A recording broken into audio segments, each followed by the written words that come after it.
যে শেখ হাসিনা এবং তৎকালীন পুলিশ কমিশনার যিনি ছিলেন বেনজির সাহেব, উনি বলছেন যে হেফাজতের ছেলেরা ওইখানটায় গিয়ে বাইতুল মুকাররমের সামনে সব ইসলামী বইয়ের দোকানগুলো থেকে কোরআন শরীফের তর্জমা, হাদিসের তর্জমা এগুলো পুড়াচ্ছিল।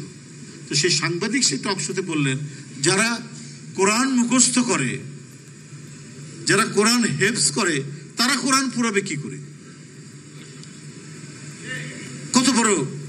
একে তো গণহত্যা চালাচ্ছে, একে তো এই কোরআন মুখস্থকারী শিশু বাচ্চাদেরকে হত্যা করছে, সে ব্যাপারে কোনো অনুশোচনা নেই। হ্যাঁ, সংসদে কথা বলেছে যে রক্তের স্রোত যখন রাজপথ দিয়ে ভেসে যাচ্ছে সেটাকে নিয়েও তামাশা করেছেন প্রধানমন্ত্রী তৎকালীন, যে রং মেখে নাকি তারা দাঁড়িয়েছে।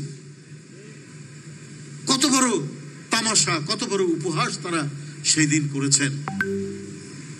তো এই যে ভয়াবহ পরিস্থিতি, এই পরিস্থিতি তো পার হতে পেরেছে, কারণ তারা ভুলে যায় যে এইখানে ব্রিটিশ বিরোধী আন্দোলন কারা করেছে? প্রথমে 100 বছর 150 বছর হাজী শরীয়তুল্লাহর দেশ এটা, পীর মহসিন উদ্দিন দুদু মিয়ার দেশ এটা, নিসার আলী তিতুমিরের দেশ এইটা। তাদের রক্ত, তাদের শহীদি আত্মদানের মধ্যে দিয়ে ব্রিটিশদের বিরুদ্ধে প্রথম প্রতিরোধ হয়েছে যে মাটিতে, এই বাংলার মাটিতে। সেখানে আপনি ইসলামকে উচ্ছেদ করে দিবেন, আপনি মাদ্রাসা উচ্ছেদ করে দেবেন, আপনি ইসলামী শিক্ষাকে বন্ধ করে দেবেন, এইটা তো হতে পারে না। এটা হয়নি।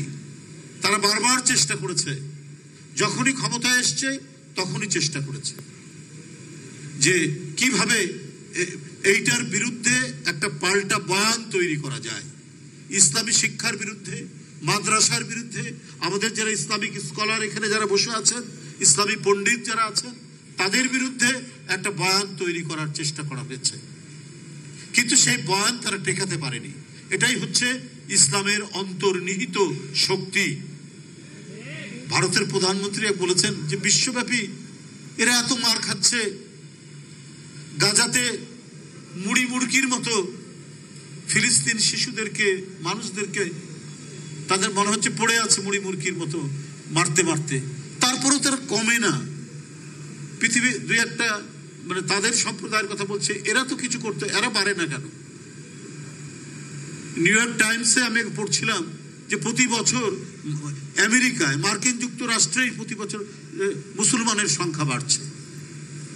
এবং 2013 সালে আমি ব্রিটিশ গার্ডিয়ানে পড়ছিলাম যে ওই বছর লন্ডনে যত শিশু জন্মগ্রহণ করা হয়েছে তার মধ্যে অধিকাংশ শিশুর নামের সাথে মোহাম্মদ শব্দটি আছে। ওটা কিন্তু একটি ইসলামিক রাষ্ট্র না, মুসলিম রাষ্ট্র না।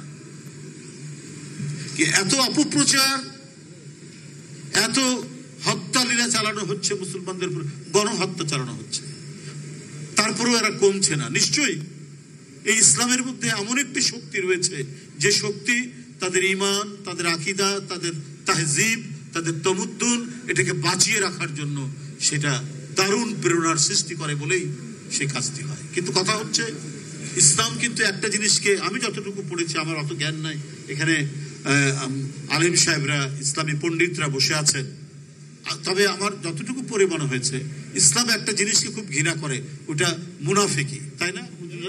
এই মুনাফিকিটা প্রচন্ড ঘৃণা করে। এটা মানে ইসলাম চরম ভাবে এটার প্রতিবাদ করে মুনাফিকিটাকে। তাই কমপক্ষে যারা আল্লাহ রসুলকে ভয় করে এবং তাদেরকে অনুসরণ করে, তারা কখনো মুনাফিকির পথে যাওয়ার কথা নয়, যাবে না। আজকে আমরা দেখি এখানে প্রসঙ্গটা একটু তুলেছে আমাদের সভাপতি আতিকুল ইসলাম রুম্মন।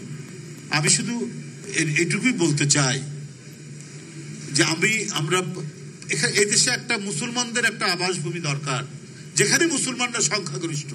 যেখানে সংখ্যাগরিষ্ঠ নয় সেটা নয়, যেখানে দরকার সেই জায়গাটুকু মুসলমানদের একটা আলাদা আবাসভূমি। এই জন্য পাকিস্তান আন্দোলন হয়েছিল। সেই পাকিস্তান আন্দোলনে অনেক নেতা নেতৃত্ব দিয়েছেন, আমাদের জাতীয় নেতা এখানকার এনারাও নেতৃত্ব দিয়েছেন। শেরে বাংলা ফজলুল হক, হোসেন সৈয়দ সরওয়ার্দী, মৌলানা ভাসানী, মৌলানা আকরাম খা, আবুল হোসেন সাহেব, এনারা সব বিখ্যাত বিখ্যাত সব পণ্ডিত মানুষ এবং রাজনীতিবিদ। সেদিন কিন্তু একটি ইসলামী রাজনৈতিক দল এটাকে সমর্থন করেননি। তাদের যারা আদর্শিক লোক ছিলেন তারা বলেছেন যে না, এগুলো করা যাবে না, এসব কোনো জাতীয়তাবাদ, এগুলো এসব এটা ঠিক না। সেদিন তারা এই কথা কিন্তু বলেছেন। পরে যখন পাকিস্তান হয়ে গেছে তারপরে তারা এসেছেন, এই রাজনৈতিক দলটি করছেন, আমাদের তাতে কোনো আপত্তি নেই। কিন্তু কথা হলো যে সেদিন যারা পাকিস্তান আন্দোলন করেছিলেন তারা সেটাকে মিথ্যা ছিল। আজকে যখন দিল্লিতে জুম্মার নামাজ পড়ে তখন পুলিশ যখন বুটের লাথি মারে, তাহলে কি সেই দিন মুসলমানদের জন্য আলাদা আবাসভূমি দরকার যে আন্দোলন হয়েছে সেটাকে মিথ্যা ছিল? সেটা তো মিথ্যা ছিল না। আজকে যখন ফ্রিজের মধ্যে খাসির মাংস আছে, ওটাকে গরুর মাংস বলে তাকে হত্যা করা হয় ওই দেশে, তাহলে সেদিন যারা মুসলমানদের জন্য আলাদা একটি ভূখণ্ড দেশ দরকার, সেদিন যারা আন্দোলন করেছিলেন তারা তো সঠিক কাজ করেছিলেন। সেদিন কিন্তু এই দলটি সেই ভূমিকা পালন করেননি। তো আজকে অনেক কথাই হচ্ছে, অনেক কিছু বলছেন, সম্ভবত আজকে কিংবা কালকে সেই ইসলামী রাজনৈতিক দলটি তারা বলছেন যে পিয়ার না হলে